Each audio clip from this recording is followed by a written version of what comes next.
야곱이 베델에서 꿈을 꾸다라는 제목으로 말씀 전하도록 하겠습니다. 우리가 지난주 중에 여러분들 성경 통독 어떻게 잘 하고 계시나요? 예. 지금 3분의 2 이상이 그래도 예 하시는 거 보니까 좋습니다. 대답 자신 있게 네 하지 못하신 분들은 다음 주에도 내가 똑같이 물어볼 테니까 다음 주에는 꼭 읽으시고 네 자신 있게 대답하셨으면 좋겠어요. 야곱, 우리가 이 창세기를 쭉 읽어 나가면서 지금 야곱이 어떤 상황 가운데 있는지를 오늘 본문 읽으면서 이 대목 아마 딱 아셨을 거예요. 지금 도망가는 길에 있는 거죠. 그러니까 자기 형 에서를 속였잖아요. 에서를 속였을 뿐만 아니라 아버지도 속였죠. 그래서 아버지가 원래는 에서에게 줄 축복이었는데 지금 야곱이 그 축복을 대신 받았잖아요. 나중에 그 에서가 그 사실을 알고 얼마나 분개합니까? 분개하면서 이제 우리 아버지 곧 있으면 이제 돌아가실 거니까 내가 그때 이 동생 내가 죽여야 되겠다. 사리를 품잖아요. 그러니까 그것을 엄마가 이렇게 보고 자기 동생인 그 하란에 있는 라반의 집으로 지금 보내는 거잖아요. 잠깐 피신해 있어라. 네 형 이 분노가 좀 있으면 사그러질 테니까 좀 있으면 너 조금 거기에 있다가 나중에 돌아와라. 내가 하루에 어떻게 아들 둘을 다 잃겠느냐. 그러면서 보냈죠. 그런데 그 잠깐이 몇십 년이 됐어요? 20년이 됐어요. 그러니까 사실은 참 우리 인생을 알 수 없는 거죠. 그런데 지금 이렇게 도망가는 중에 얼마나 처량합니까? 얼마나 외롭습니까? 그 광야 한가운데에서 어떻게 보면 노숙자처럼 아무것도 준비하지 못하고 허겁지겁 떠난 거잖아요. 그러니까 그곳에서 잠을 청하는데 비계도 없으니까 돌을 적당한 평평한 돌 하나 삼아가지고 지금 베개 삼아서 지금 잠을 자는데 하나님께서 지금 야곱을 만나주시는 장면이죠. 만나주셨을 뿐만 아니라 하나님께서 아브라함에게 주셨던 약속을 또 한번 확인시켜 주시잖아요. 그러면서 야곱이 무엇을 느꼈을까요? 내가 이 하나님의 축복의 계승자구나, 상속자구나 라는 것을 깨닫는 너무나 귀중한 그런 순간이었던 것이죠. 그래서 오늘 이 본문을 보면서 우리가 많은 것들을 배우게 되는데요. 우리가 제일 먼저 오늘 본문에서 눈에 띄는 것은 뭐냐면 하나님께서 먼저 야곱을 찾아오셨다는 거예요. 야곱이 그 힘든 상황에서 하나님 나를 만나주세요 이렇게 요청하지 않았어요. 사실은 야곱이 그때까지 알고 있던 하나님에 대한 개념은 그런 개념은 아니었던 것 같아요. 그러니까 야곱이 자신의 아버지의 모습을 통해서, 이삭의 모습을 통해서, 혹은 아브라함의 어떤 듣던 얘기를 통하여서 하나님에 대해서 알고는 있었고 나름의 신앙은 있었지만 아직 나의 하나님으로 고백하지는 못했던 것 같아요. 이 문맥으로 봤을 때. 그래서 이 광야로 가는데 얼마나, 아까도 초반부에 말씀드렸지만 얼마나 힘듭니까? 지금 그 도망자로서의 삶은 그때까지 살았던 야곱의 삶과는 완전히 정반대의 삶이에요. 우리가 성경을 읽었을 때 에서는 들 사람이고 사냥을 즐겨하던 사람이고 그랬잖아요. 굉장히 어떻게 보면 활발하고 돌아다니기를 좋아하는 그런 사람이었는데 이 야곱은 어떤 사람이었다 그랬어요? 얌전하고, 그러니까 아버지 그 목축업을 따라서 양을 치는 사람이고 집에 있기를 좋아하고, 그래서 엄마가 야곱을 더 좋아하고 아버지인 이삭은 에서를 더 좋아하고 그랬잖아요. 그런데 그랬던 야곱이 지금 처음으로 이제 집을 떠나서, 그것도 도망자의 신세로 800km나 먼 거리를 지금 떠나려고 하니까 얼마나 그것이 도전이 되고 위험한 일이었겠어요.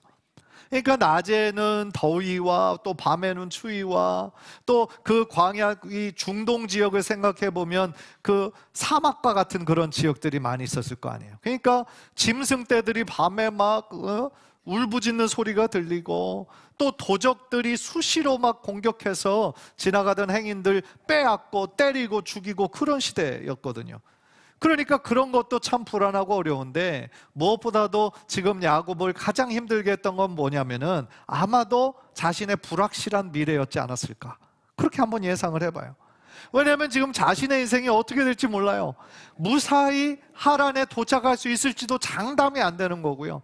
과연 하란에 도착한 이후 내 인생이 어떻게 될 것인가에 대한 그 아무런 계획도 없는 상태였던 거죠. 여러분, 내 일이 장차 1년 후에 어떻게 될지 모르고 5년 후에 어떻게 될지 모른다고 생각하면 마음이 어떻겠어요? 얼마나 불안합니까? 막막합니까? 얼마나 힘들겠어요? 그러니까 이 야곱의 마음도 그런 마음이지 않았을까? 우리가 쉽게 예상을 해볼 수가 있는 것이죠. 예를 들어 최근에 그 라스베가스에서 매년 엄청나게 전 세계적으로 큰 그 전자 박람회가 CES라고 하는 게 있어요. 그런데 올해 그것의 주제는 뭐였냐면 AI 기술과 접목한 그런 제품들이 많이 나왔다라는 거예요.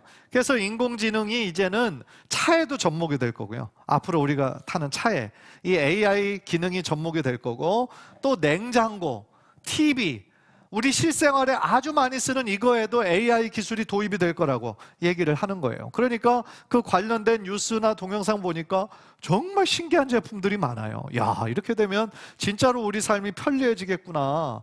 지금까지 살던 거하고는 정말 차원이 다르게 완전히 정말 미래적인 그런 삶을 살겠구나라는 기대감도 생기는데, 또 한편으로는 어떤 점이 걱정이 되냐면, 여러분들 그 소식 들으셨잖아요.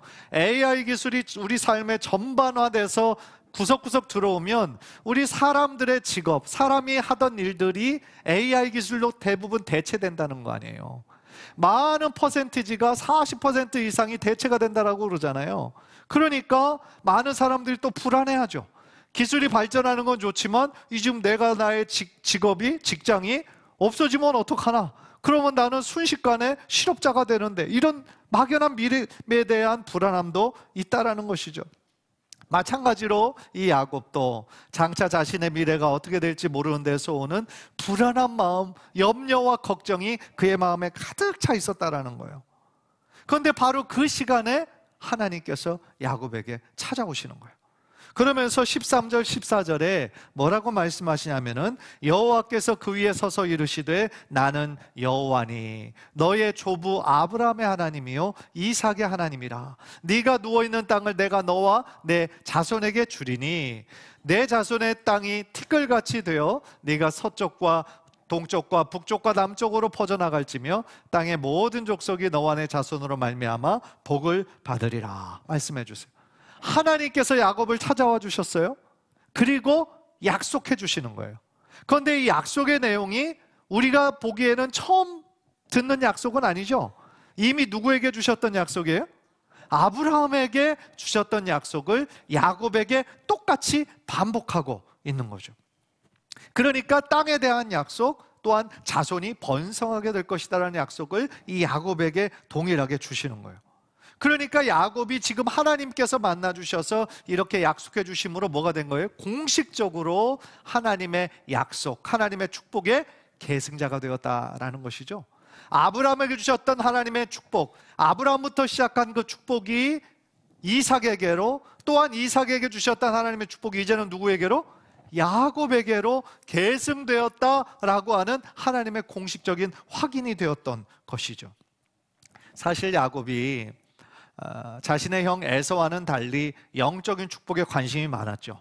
그래서 장자권을 속여서 자기 아버지로부터 축복을 받기는 하였지만, 그 축복이 어떤 내용의 것인지는 아직 실감하지는 못했을 거예요. 아직 체험해보지 못했고 눈에 보이지가 않으니까 말이죠. 그러나 하나님께서 그 어려움 중에 있던 야곱에게 찾아와서 나는 여호와니 너의 조부 아브라함의 하나님이요 이삭의 하나님이요, 그 다음에 이 야곱에게 그 축복을 말씀해 주시니까 그때서야 실감했겠죠. 야, 하나님의 축복이 이런 거구나. 깨닫게 되었다라는 거예요. 그러면서 하나님을 인격적으로 만나면서 말할 수 없는 경외감, 거룩한 두려움이 이 야곱의 마음속에 있었다라는 것이죠.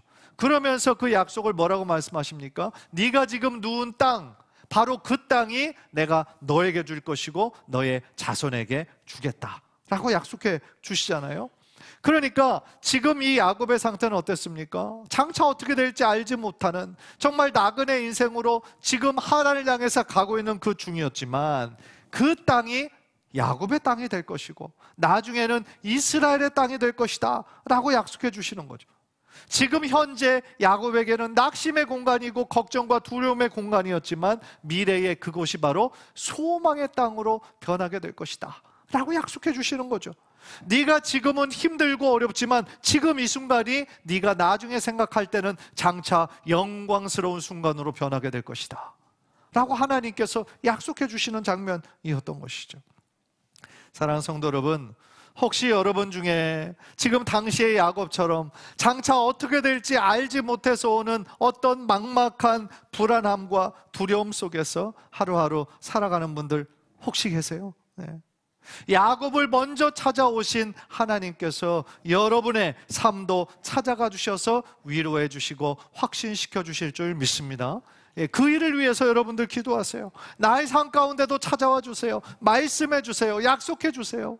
하나님을 갈망하는 마음으로 주님 앞에 나아갈 때 하나님께서 반드시 여러분들 만나 주실 줄 믿습니다. 야곱의 인생이 나그네 인생이었어요. 그래서 나중에 죽기 전에 그 애굽의 왕 앞에 섰을 때 나의 인생이 나그네 인생이었습니다. 험한 인생이었습니다 라고 고백하는 것처럼 우리들의 인생도 참 쉽지 않을 때가 많이 있잖아요. 참 거칠고 힘든 인생 살아갈 때가 있잖아요. 그런데 중요한 거는 야곱이 돌베개 베고 잠잤던 그 땅을 하나님께서 야곱과 그의 후손에게 주시겠다 약속해 주신 것처럼 지금 여러분이 있는 이 곳도 여러분의 모든 처소도 하나님께서 함께 하실 때 소망의 장소로 축복의 장소로 변하게 될 줄 믿습니다. 사랑하는 성도 여러분, 하나님의 축복은요 계속해서 나누어져야 되고요 계속해서 흘러가야 된다고 생각해요. 하나님의 축복을 우리가 누리고 받고 그렇게 살아가는 게 정말 중요한데 그 다음에 중요한 거는 그 축복을 나만 누리고 나만 체험하는 것이 아니라 우리들의 자녀들 또한 그 축복을 알지 못한 사람들에게 나누어 줘야 되는 거예요. 그게 우리들에게 축복하신 하나님의 뜻인 거예요. 그런데 여러분, 나에게 주신, 우리 부부에게 주신 이 은혜의 축복이 우리 자녀들에게 흘러가기 위해서 필요한 것이 뭘까요, 여러분? 우리 자녀들도요 하나님을 인격적으로 만나야 되는 거예요. 우리 자녀들이 하나님을 나의 하나님으로 고백해야 된다라는 거예요. 사실은 어릴 때 그리고 고등학교 때까지는 억지로 그냥 오잖아요. 억지로 부모 손에 이끌려 옵니다. 그때는 부모 의존적인 그런 신앙이에요. 그런데 나중에 대학교 들어가고 이제 좀 나중에 집을 떠나게 되면 결국은 우리 자녀들도 하나님을 개인적으로 찾아가고 하나님의 말씀 붙잡고 기도할 수 있는 독립적인 신앙으로 자라야 되잖아요. 그런데 그 나의 하나님으로 고백하는 그 경험을 하지 않으면 부모를 떠나버리면 같이 신앙도 떠나버려요. 하나님도 떠나버려요. 나 이제 교회 안 나가. 나 이제 더 이상 강요하지 마. 자녀가 그러는 자녀가 많이 있다라는 거예요. 그러니까 우리가 머리로는 아유 우리 자녀들도 하나님 잘 믿었으면 좋겠는데 부모 말 잘 듣지 않는 거예요. 그러니까 평생의 기도 제목인 거예요. 아유 우리 아들, 우리 자녀들, 우리 손자, 손녀들 위해 기도해 주세요. 물론 기도하죠. 그런데 우리 손 안에, 우리 품 안에 있을 때 그 신앙의 전수를 부모가 하지 않으면 나중에 우리와 떠나서 독립하며 살고 있을 때는 참 힘들어요, 그게. 따라서 우리들에게 주신 이 축복과 이 신앙과 믿음을 우리 자녀들에게 전수하는 것이 너무나 중요한데, 그럼 어떻게 전수할 것인가? 바로 성경을 같이 읽으면서, 그리고 가정 예배를 함께 드리면서 이 신앙의 모습을 그대로 우리 자녀들에게 전수할 수 있다라는 거예요. 그런 면에서 여러분들 이 가정 예배를 좀 소중하게 생각하셨으면 좋겠고, 아직까지는 너무 어색하고 또 한 번도 안 해봤고 또 어떻게 해야 될지도 모르겠고 그런 분들 많이 계실 텐데, 이따가 세미나를 통해서 들으시고 꼭 시작하셔서 정말 여러분들 가정이 믿음의 가정으로 하나님이 주신 축복이 계속하여 흘러넘치는 믿음의 명문 가정 모두 되시기를 주님의 이름으로 간절히 축복합니다. 너무 중요한 거예요. 우리들에게 주신 신앙을 다음 세대에게로 전수하는 거, 축복을 흘려보내주는 거, 너무나 중요하다라는 거죠. 두 번째로요, 하나님께서는 야곱을 만나주시면서 뭐라고 약속해 주시냐면 내가 너와 함께 하겠다 약속해 주셨어요. 15절 우리 다 함께 읽겠습니다. 시작. 내가 너와 함께 있어 네가 어디로 가든지 너를 지키며 너를 이끌어 이 땅으로 돌아오게 할지라. 내가 내게 허락한 것을 다 이루기까지 너를 떠나지 아니하리라 하신지라. 아멘. 이 야곱의 입장에서 한번 이 말씀을 한번 생각해 보세요. 얼마나 놀라고 얼마나 감사하고 또 동시에 얼마나 두려웠겠어요. 왜냐하면요, 이 그전에 이 야곱이 생각할 때 하나님은 이런 하나님이 아니었죠. 그러니까 자기의 아버지의 하나님, 조상들의 하나님으로는 이해했지만 이렇게 자신에게 찾아오셔서 약속해 주시는 하나님으로는 이해하지 못했었거든요. 그런데 이 대목을 통하여서 하나님께서 지금 이 자리에 함께 하시고 뭐라고 약속해 주십니까? 네가 어디로 가든지 내가 너와 함께 하겠다고, 그리고 너를 지키겠다고, 그리고 너를 반드시 이곳으로 다시 돌아오게 하겠다고 약속해 주시는 하나님의 약속을 듣고 얼마나 큰 힘이 되고 위로가 되었겠어요. 사실 여기서 말하는 내가 함께 있겠다, 함께 하다라는 거는요, 히브리어 아맘이라는 뜻인데 결합되어 있다라는 뜻이에요. 결합되어 있다, 결합해 있다. 그러니까 뗄래야 뗄 수 없는 관계를 의미하는 거예요. 하나님께서 함께 하신다라는 의미가 단순히 그냥 같은 공간에 함께 하겠다라는 그 수준이 아니라 내가 너와 결합되어 있는 것처럼 절대로 떨어지지 않는 뗄래야 뗄 수 없는 관계를 말씀해 주고 계신 거거든요. 생각해 보십시오. 한 공간에 있어도 전혀 마음이 합해지지 않고 연결되지 않는 상태로 있는 그런 공간들이 많이 있잖아요. 한 가정 안에서도 그런 일이 일어날 수 있고요, 한 교회 안에서도 그런 일이 일어날 수 있죠. 그냥 한 공간에 있다라는 것뿐이지 소통도 없고 신뢰도 없고 사랑도 없고 연합도 없다면 그 함께함은 큰 의미가 없는 것이죠. 그러나 마치 결합된 것처럼, 한 몸인 것처럼 한 마음으로 함께 있을 때 그것이 주는 힘은 대단한 거죠.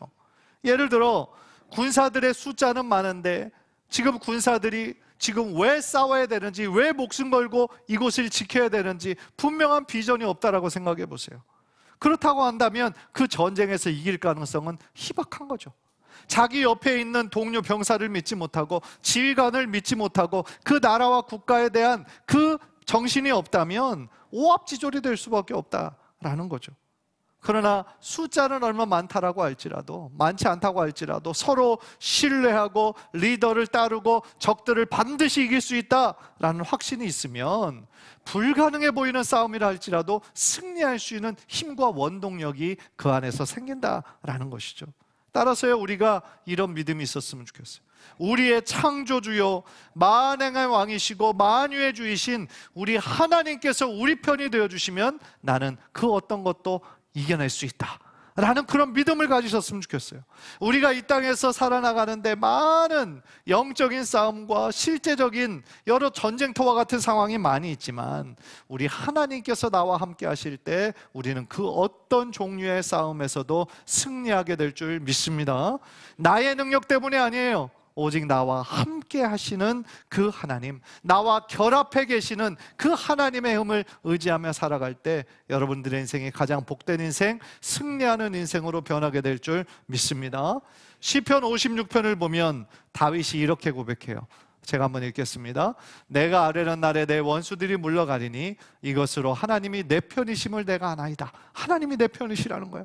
내가 하나님을 의지하여 그의 말씀을 찬송하며 여호와를 의지하여 그의 말씀을 찬송하리이다. 11절 다 같이 시작. 내가 하나님을 의지하였은즉 두려워하지 아니하리니 사람이 내게 어찌하리이까. 아멘. 너무 담대한 고백 아닙니까? 아니 하나님이 나와 함께 하시는데 사람이 뭐라고 하든 나는 두렵지 않다라는 거예요. 왜냐하면 하나님이 나와 함께 하시니까 사람이 아무리 나를 공격하고 나를 힘들게 하여도 하나님이 나와 함께 하시면 나는 승리할 수 있다라는 고백 아니겠습니까? 여러분도 그런 담대함이 좀 있었으면 좋겠어요. 이 세상 살아나갈 때 자꾸 다른 것들로 인해 위축되고 우리들의 마음이 작아지고 그럴 때가 많이 있잖아요. 그런데 자꾸 세상의 소리에 위축되지 마시고 하나님이 나와 함께 하신다, 나는 하나님의 사랑받는 자녀다, 하나님이 내 편이시다 라는 그런 자부심을 가지고 이 세상을 힘있게 살아가시는 우리 성도님들 되시기를 주님의 이름으로 간절히 축복합니다. 사실 다윗뿐 아니라 이 성경에 나오는 모든 하나님의 사람들, 믿음의 사람들이 믿음으로 살아갈 수 있던 이유가 하나님께서 함께 하셨기 때문이에요. 하나님께서 그들의 삶과 결합해 계셨기 때문이에요. 이 창세기를 보면 아브라함, 이삭, 야곱, 요셉의 삶이 그러했고요. 출애굽기에 들어가면 이제 모세의 삶도 하나님께서 함께 하셨고, 모세의 후계자였던 여호수아도 하나님께서 함께 하셔서 그 모든 일을 잘 감당할 수 있었죠. 여호수아서 1장 5절 우리 한번 다 함께 읽읍시다. 시작. 내 평생에 너를 능히 대적할 자가 없으리니 내가 모세와 함께 있었던 것 같이 너와 함께 있을 것임이니라. 내가 너를 떠나지 아니하며 버리지 아니하리니. 모세와 함께 있던 것처럼 내가 너와 늘 함께 하겠다. 힘을 내라는 얘기죠. 그 중에 가장 복된 소식은 무엇인 줄 아십니까? 우리의 주님 예수님께서 우리들 모두에게 하신 말씀이에요. 마태복음 28장 20절 우리 다 함께 시작. 볼지어다 내가 세상 끝날까지 너희와 항상 함께 있으리라 하시니라. 아멘. 이 약속은 한마디로 임마누엘의 약속이에요. 하나님이 우리와 함께 하신다. 그리고 임마누엘이라는 말이 아까 제가 말씀드렸던 그 히브리어 아맘에서 나온 말이에요. 단순히 함께 있다라는 것이 아니라 우리와 결합해 계시고 뗄래야 뗄 수 없는 관계로 우리와 함께 계시다라는 뜻이에요. 자, 그런 면에서 우리 옆에 분에게 이렇게 인사하십시다. 하나님께서 당신과 함께 하십니다. 네. 하나님께서 여러분들과 뗄래야 뗄 수 없는 관계로 결합해 계시다라는 거예요. 하나님께서 또한 우리 가정과 우리 교회와 함께하고 계신다라는 거예요. 어떻게요? 바로 성령님으로 우리들에게 오셨기 때문에 우리 안에 내주하시고 우리에게 동일하게 역사하실 수가 있다라는 거예요. 따라서 우리가 교회에서 또한 우리가 밖에서 우리 성도들끼리 이렇게 친밀한 교제를 나누고 성령 안에서 교제할 수 있는 이유가 우리들 안에 다 성령님께서 내주하고 계시기 때문이다 라는 거예요. 만약에 우리 안에 성령이 계시지 않는다면요, 그 모임은 영적인 모임이 아니라 세상적인 모임밖에 될 수 없어요. 어떤 세상적인 동호회나 취미, 그런 어떤 목적을 가지고 모인 세상의 목적과 똑같다라는 거죠. 그러나 우리의 모임이, 우리의 예배가 영적인 예배가 되고 영적인 공동체가 될 수 있는 이유는 우리 안에 성령님께서 함께 하시기 때문이다 라는 것이죠. 사랑하는 성도 여러분, 우리가 어떤 상황 가운데 있든지 이 사실을 꼭 기억하셨으면 좋겠어요. 우리는 절대로 혼자 있는 게 아니에요. 혼자가 아니에요. 하나님께서 우리와 늘 함께 하시는 거예요. 우리 안에 성령님께서 내주하고 계시는 거예요. 그리고 여러분들을 절대로 떠나지 않으시는 거예요. 이 사실을 여러분들 확실히 믿고 우리가 어디를 가든지 무엇을 하든지 오직 주님만을 바라보며 신뢰하는 우리 귀한 성도님들 되시기를 주님의 이름으로 간절히 축복합니다. 마지막으로요, 야곱은 그 꿈을 딱 깨고 난 후 16절에서 아주 중요한 고백을 해요. 그것은 바로 하나님께서 여기 계시구나, 하나님께서 바로 이 자리에 계시구나 라는 그 임재의식을 느끼게 돼요. 16절 보세요. 16절 야곱이 잠이 깨어 이르되 여호와께서 과연 여기 계시거늘 내가 알지 못하였도다. 이에 두려워하여 이르되 두렵도다. 이곳이요 이것은 다름 아닌 하나님의 집이요 이는 하늘의 문이로다 하고. 야곱은요 그때까지 이 하나님에 대한 생각을 자신의 조상 그리고 자신의 아버지 이삭이 제단을 쌓고 예배하는 그곳에만 계신 줄 알았어요. 그런데 지금 이 사건, 베델의 사건을 통하여서 하나님을 생각하는 패러다임이 완전히 바뀌게 된 거예요. 하나님의 임재가 정말 자기가 생각했던 어떤 그 장소에만 임하시는 것이 아니라 지금 자신의 삶의 실존, 가장 어렵고 힘들고 외로운 그 실존의 한 상황 가운데 찾아오셔서 자기를 만나주신 하나님을 바라보면서 하나님은 어떤 한 곳에만 계신 것이 아니라 어디에도 계시는 분이시구나, 모든 곳에 계시는 분이시구나 라는 것을 깨닫게 되는 거죠. 사실 이 야곱의 고백이 굉장히 중요한 고백인데요. 왜냐하면 하나님의 임재는요, 우리가 어떤 만들어 놓은, 우리가 어떤 구별해 놓은 그 장소에만 임재하시는 것이 아니라 하나님께서 임재하시는 그곳이 바로 거룩한 장소로 구별이 된다는 거예요. 이것의 차이를 아시겠어요? 우리가 꼭 하나님을 예배하는 이곳에서만 하나님이 임재하시는 것이 아니라 우리가 예수의 이름으로 모이는 그 여러분들의 가정이, 또한 여러분들이 예수의 이름으로 기도하는 그 직장과 사업터가 거룩한 장소가 있을 될 수 있다라는 뜻이죠. 왜냐하면 하나님께서 함께 하시면 그 장소는 거룩한 장소가 되는 거예요. 하나님의 임재의 장소가 된다라는 거예요. 이것은 지금도 마찬가지예요. 많은 성도들이 모여서 화려한 그런 성전 건물에 좋은 음향과 또 조명이 있는 곳에만 하나님 임재하시는 것이 아니라, 비록 숫자는 적고 모든 것이 다 초라하고 소박해 보이는 환경이라 할지라도 하나님께서 함께 하시면 그 예배는 살아있는 예배가 된다라는 것이죠. 그래서 마태복음 18장 20절에서 예수님이 이렇게 말씀하시잖아요. 두세 사람이 내 이름으로 모인 곳에 나도 그들 중에 있느니라. 얼마나 중요한 말씀입니까? 두세 사람만 예수의 이름으로 모인 곳에 나도 그들 중에 있느니라. 그러니까 지금 우리의 하나님 예수님께서 이 자리에 계실 뿐만 아니라 여러분들의 가정에서, 또 여러분들이 믿음의 사람들이 모인 그 작은 소그룹에서, 목장에서 하나님 함께 하실 줄 믿습니다. 하나님은 언제나 우리와 함께 하시는데, 우리가 예수 그리스도의 이름으로 모이는 그곳에 하나님 함께 하신다라는 거예요. 따라서 중요한 거는요, 우리의 일상생활 가운데 우리가 하나님의 임재를 사모하는 마음이 있느냐, 그게 중요한 것 같아요. 우리가 보통 주일은 하나님 앞에 구별하여 드리잖아요. 하나님 앞에 나와 우리의 마음을 다해 하나님께 예배합니다. 그런데 이 예배당을 떠나는 순간 이제는 나의 삶으로 그냥 들어가면서 내 삶의 주인이 나인 것처럼 착각하고 살아가는 사람들이 많이 있잖아요. 그러니까 일주일 동안의 삶은 내가 컨트롤하고 그냥 주일만 하나님 앞에 나서 예배하면 내 신앙인으로서의 삶, 의무는 다 했다 라고 생각하는 사람들이 많은 거죠. 그렇다면 여러분, 하나님은 주일날에만 역사하시고 주중에는 역사하지 않으세요? 주중에는 쉬시는 분이십니까? 아니잖아요. 그렇죠? 하나님은 일주일 내내 24시간 전체 살아계시고 역사하시는 하나님이신 줄 믿습니다. 그런데 왜 우리가 계속 하나님이 역사하시는 시간, 공간을 내 마음대로 자꾸 제한하냐 이 말이에요. 따라서 중요한 거는 이 야곱이 하나님 안 계신 줄 알았는데 그곳이 하나님이 계신 곳이라는 것을 깨닫고 하나님 앞에 두렵고 떨림으로 그곳에 기름을 붓고 제단을 쌓았던 것처럼, 우리도 우리들의 삶의 일상생활 속에서 우리가 일을 하는 중이라도 순간순간 하나님을 생각하고 하나님께 잠깐이라도 기도하며 나아갈 때 그곳이 하나님을 만나는 장소요, 베델의 제단으로 변화하게 될 줄 믿습니다. 그러면 우리 일주일간의 삶이 주님과 동행하는 삶이 되는 거죠. 그냥 일요일 주일날 와서 예배 1시간, 그러므로 나의 사명을 다했다, 이게 끝이 아니라 매일매일의 삶을 통해서 하나님을 생각하고 하나님 뜻대로 하나님의 말씀을 묵상하고 기도하는 삶을 살 때 매일매일의 삶이 하나님 임재하시고 구체적으로 역사하시는 삶으로 변화하게 될 줄 믿습니다. 그래서요, 베델이라는 이름의 뜻이 하나님의 집이잖아요. 아, 이곳이 하나님의 집이구나.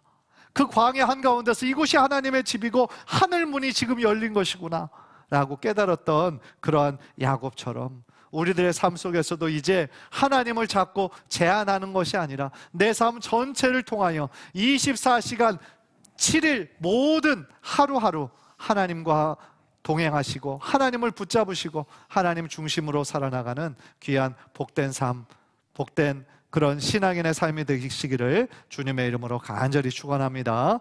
기도하겠습니다.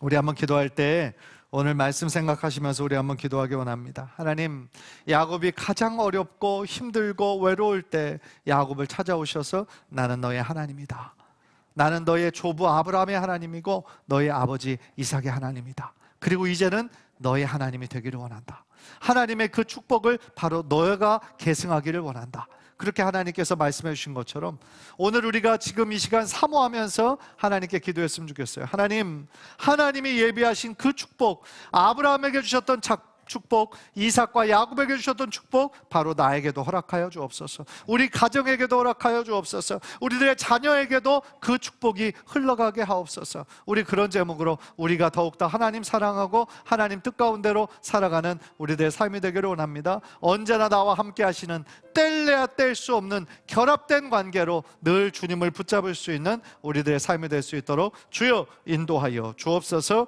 우리 그 제목 가지고 주여 한번 부르고 동서로 기도합니다.